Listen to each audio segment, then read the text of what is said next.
Hi everyone, and welcome back to another Division video. I'm back now with another PvP build. This is the third one in the series that I'm doing right now. There's not a lot of PvE content right now in Division. Hopefully something will be announced on Wednesday's State of the Game, ready for early 2020. But until then, we're going to get involved with some PvP stuff. And this is the one I tried next. This is a Bloodsucker build where essentially I've stacked an absolute bucket load of armour and tried to get as high crit chance at the same time. The rolls aren't perfect on this build by any means, and but I really wanted to give the idea a go, see what Bloodsucker was like, and yeah, it turned out pretty well. It actually worked pretty well. I wouldn't say it would work as well as my SMG clutch build, but it's down to gameplay and you know, all that kind of stuff. So here we are. I will show you the stats off the bat. So we have got an 11.7 PvP weapon damage, 55% crit chance, 32% crit damage, 64% headshot damage.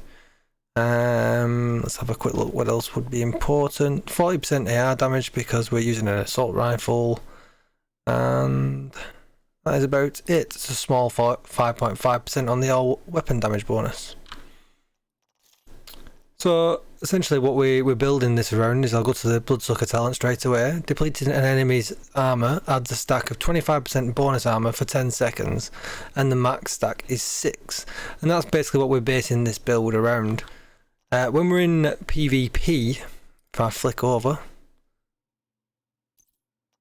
you will see that it's slightly different. The max stack is 2, but with the sheer amount of armour that I've got, once you've got one stack, you start to become pretty invulnerable, and if you've got a good team of you together and people are shooting at you and you're kind of the target, then you're easily going to take another team down if they've not got anybody that's slightly tanky.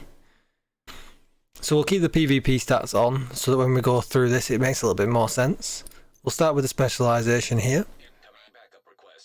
So we're using the crossbow. And the reason we're using the crossbow is because you get extra healing back, and we'll just show you that on the tree if we can find it. That's not, there we go. So we get an extra 15% increased outgoing healing, so that counts towards Bloodsucker. So let's go back off that. So that's nice. That also works with is it Unbreakable, the talent's called? There it is. Yeah, Unbreakable. So you actually get, I'm not sure about with the perfectly unbreakable, but with the standard unbreakable you get more back if you use the crossbow, the survivalist talent. So definitely worth checking out. So we've gone with the FAMAS, again same as the other builds with the AR. We've gone Sadist Allegro. Again, I think I would rather have extended mag here, but personal preference. So you've gone with the Eagle Bearer for the protected fire.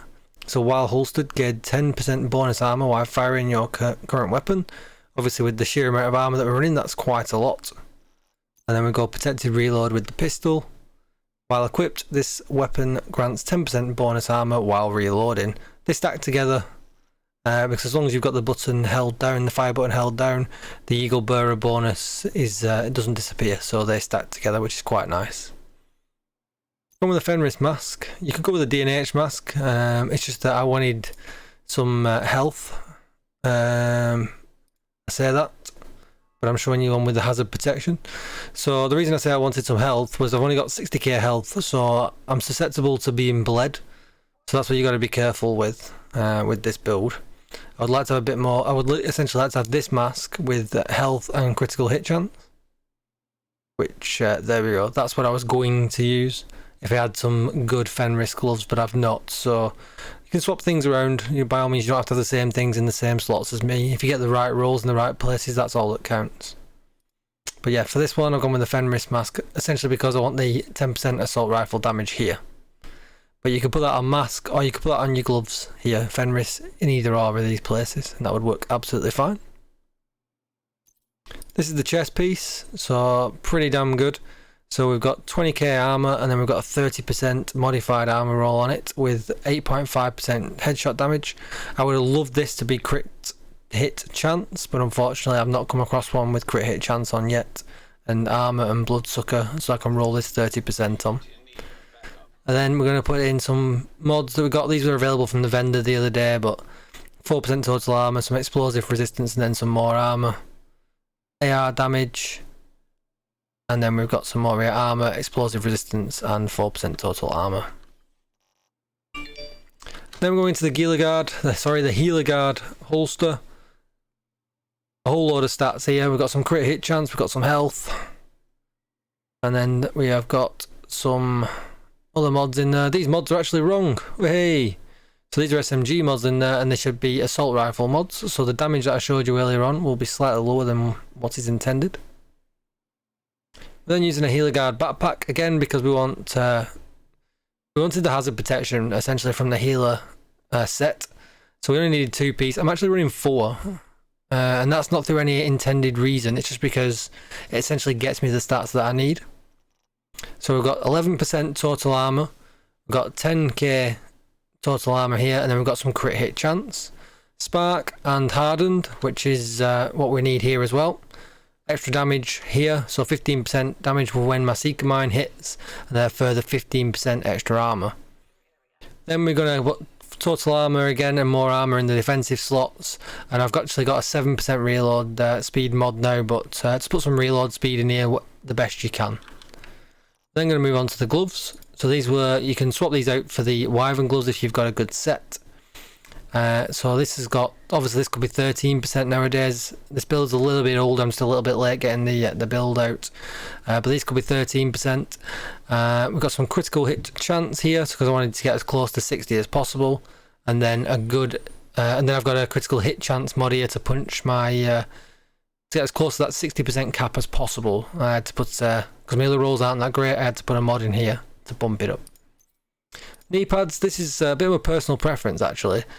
You could go with composure. Oh no, I couldn't go with composure actually because I would require 11 reds, which I can't hit with this build. So you could go with damage to elites if you're running the DZ a lot.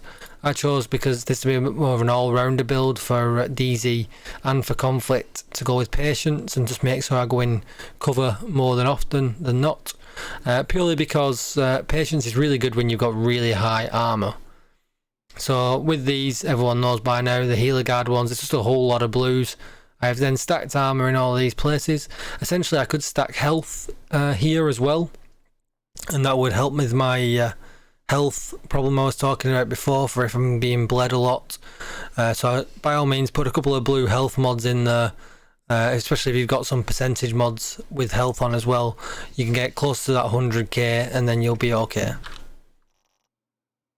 Skills, we're going to look at the skills now. I've gone with the Big Daddy Explosive Mine because that is what applies the bleed status effect, and that's what gives us the damage from our gun. So that was from here before, from the FAMAS. It gives us Sadist, so it gives us an extra 30% weapon damage as soon as we apply that bleed from the Seeker. I haven't got enough skill power in anything to apply any good mods, so there's no point in me showing you them. Then with the drone, I flip-flopped between drones a little bit. I wasn't too sure on what to go with. I tried the Fixer drone and I tried the Defender drone. Defender drone comes out on top for me, so I'm going to flip that one back to that. Again though, unfortunately the skill power is too low in this build to apply any decent mods to it. And as I'm not running Sharpshooter, I don't even get the specialisation mods for that either. Grenade, that's a grenade of your choice. It's perfectly up to you. Personal preference applies there. So what we'll very quickly do, we'll switch these mods out for some assault rifle mods. Let's see if I can find some. That one will do. That one's in a chest piece. Let me see. Must be some here somewhere. That one will do for now. It's not one of my best, but it will give us a much closer idea on damage. That one's in the chest piece.